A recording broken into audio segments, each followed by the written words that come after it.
karena petani itu banyak menghasilkan uang.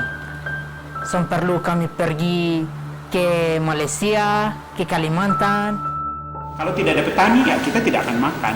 Jadi tinggal bagaimana kita melihat potensi besar itu dan berusaha untuk mengolah tanah kita.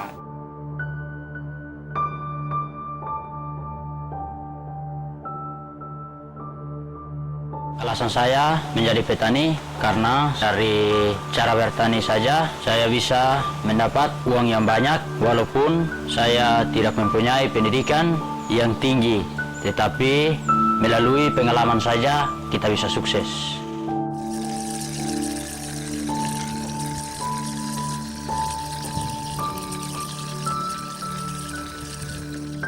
Sebelum kami mengenal petani milenial, yaitu contohnya ke kita ojek begitu, saya memilih petani untuk bekerja di kampung sendiri.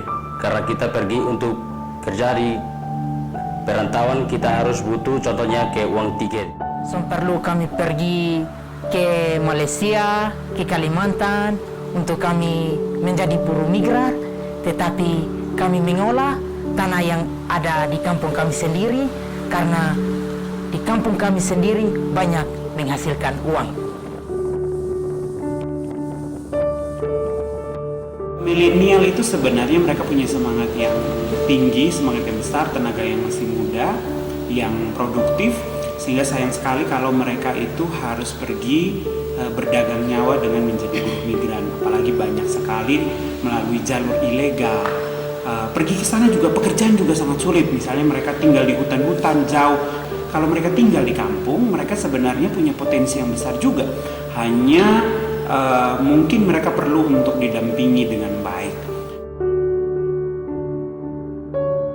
Pada dasarnya mengumpulkan mereka, memberitahu bahwa potensi pertanian itu sangat besar. Hitung-hitungannya misalnya cabai ternyata penghasilan per minggu saja itu pasti lebih besar daripada ketika mereka harus merantau, menjadi buruh migran.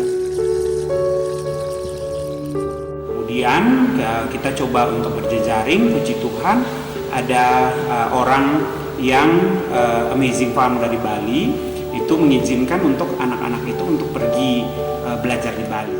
Kita menerima ada beberapa hal yang Bapak Ibu sudah kasih, yaitu untuk penanaman banyak, yaitu contohnya ke stroberi, tomat. Mereka itu mendapat perhatian khusus dari gereja itu untuk mereka bisa belajar dalam hal bertani yang baik. Mereka dapat kesempatan untuk belajar 3 bulan di Bali. Setelah mereka kembali dari Bali, kami dari gereja itu fasilitasi mereka dengan apa adanya. Dan kembali melakukan apa yang telah mereka lakukan, yaitu mengerjakan kebun percontohan.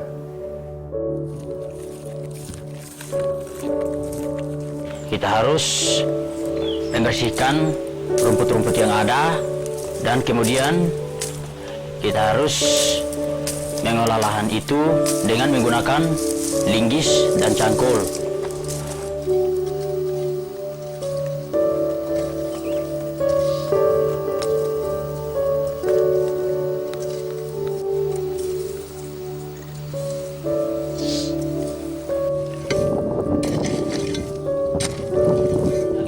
Siapkan lebih dulu pupuknya. Ada beberapa pupuk kimia yang kita gunakan. Bibit yang kami siapkan itu kami menggunakan alat pertanian yaitu tray, dan itu kami siram 1 hari 2 kali.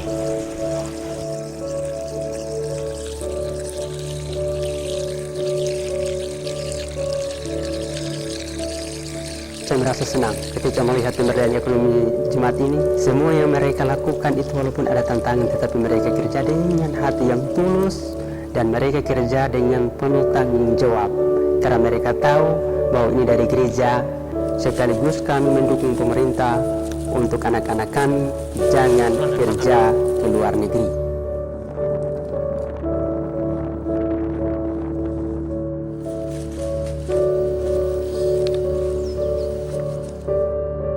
Saya mengapresiasi apa yang telah dilaksanakan di Jemaat Ofera Fatulurat berkaitan dengan pertanian, kelompok tani.